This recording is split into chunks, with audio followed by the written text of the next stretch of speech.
Ever pondered, what does cross-functional leadership really entail?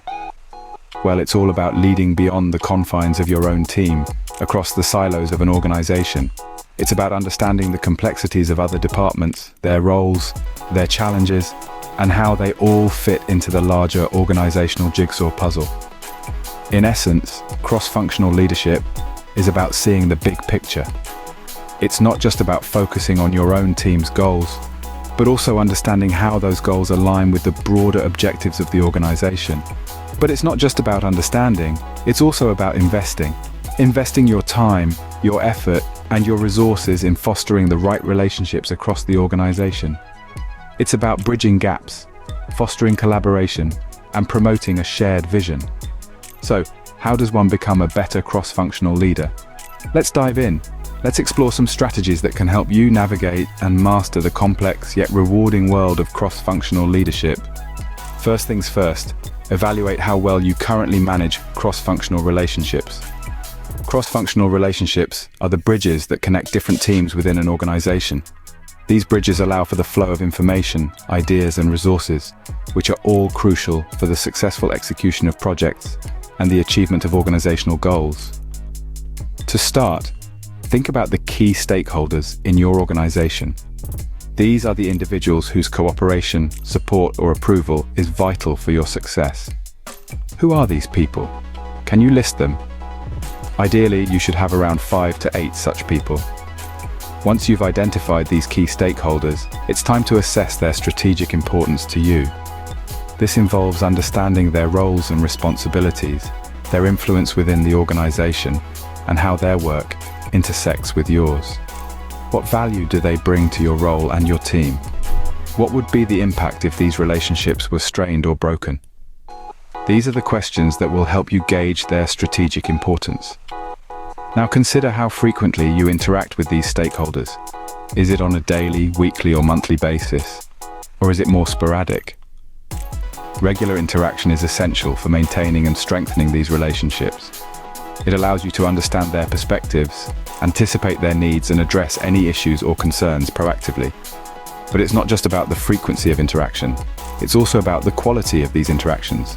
Are these meetings or conversations productive and meaningful? Do they foster mutual understanding and respect?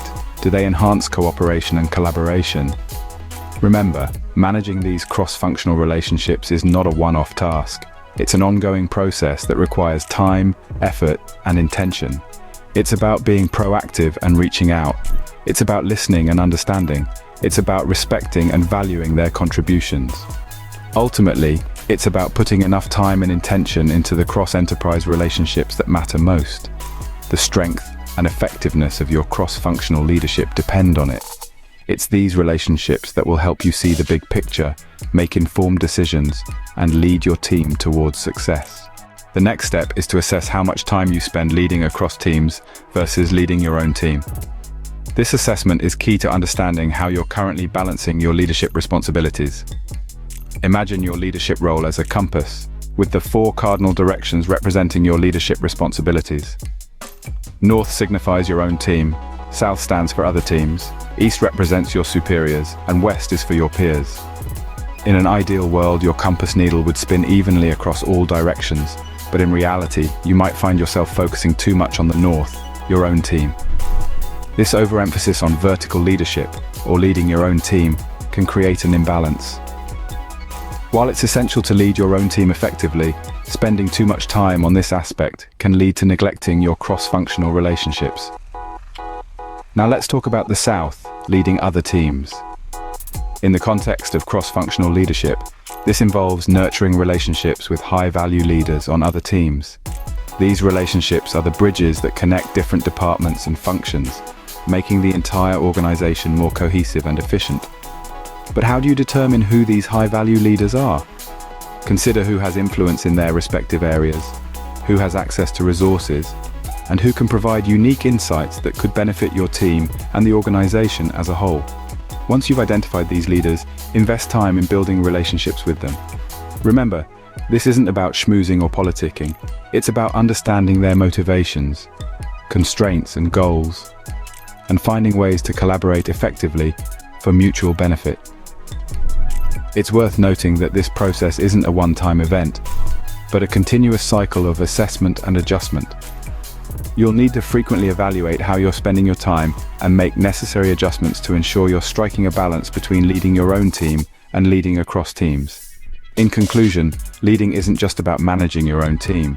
It's about seeing the bigger picture, understanding the interconnectedness of all teams, and nurturing those crucial cross-functional relationships. Striking a balance between leading your team and leading across teams is crucial. Finally, and perhaps most importantly, is building relationships. This is the cornerstone of cross-functional leadership, and it's where the magic truly happens. Good relationships are built on understanding and trust, and these are vital when dealing with leaders from other teams. Let's break it down a bit. You see, every leader has their own motivations, their own constraints, and their own goals. Understanding these elements is like having a map to navigate the complex terrain of cross-functional leadership. It's about putting yourself in their shoes, empathizing with their challenges, and celebrating their victories. Start by proactively seeking to understand their motivations. What drives them? What are they passionate about? Remember, motivations are the fuel that keeps leaders going, and understanding this fuel is a great way to connect on a deeper level. Next, consider their constraints. Every leader faces certain limitations or boundaries within their role. Recognizing these constraints gives you a realistic picture of what they can and cannot do. This understanding fosters empathy, which in turn strengthens your relationship. Then, explore their goals. What are they aiming for? What does success look like for them? Knowing their goals not only helps you align your efforts, but also shows that you respect and support their vision. But understanding is just the first step. The real key to building relationships is finding ways to win together. This is about creating solutions and processes that are mutually beneficial. It's about fostering a spirit of cooperation and shared success. So don't just focus on your own victories. Celebrate the wins of others, share the glory, and remember that in cross-functional leadership we rise by lifting others. In conclusion, building relationships in a cross-functional leadership role is not just about networking. It's about understanding and empathy. It's about shared goals and shared victories. It's about trust. And above all, it's about winning together. Winning together involves creating solutions and processes that are mutually beneficial. So, we've explored the journey of becoming a better cross-functional leader. It's a complex process, but by breaking it down into manageable steps, it starts to seem a lot more achievable. We began by evaluating our current cross-functional relationships, a crucial first step in understanding where we stand. We asked ourselves who are our top 5 to 8 stakeholders. Once we identified them, we then determined their strategic importance to us and how frequently we interact with them. This step required us to be honest with ourselves, to assess if we were truly investing enough time and intention into the relationships that matter most across the enterprise. Next, we looked at balancing team leadership.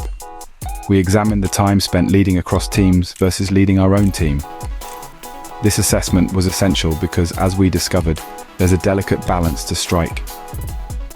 If we found ourselves spending too much time leading vertically, that is, focusing too much on our own team, we learned that it's essential to pivot and invest in making connections with the highest value leaders on other teams.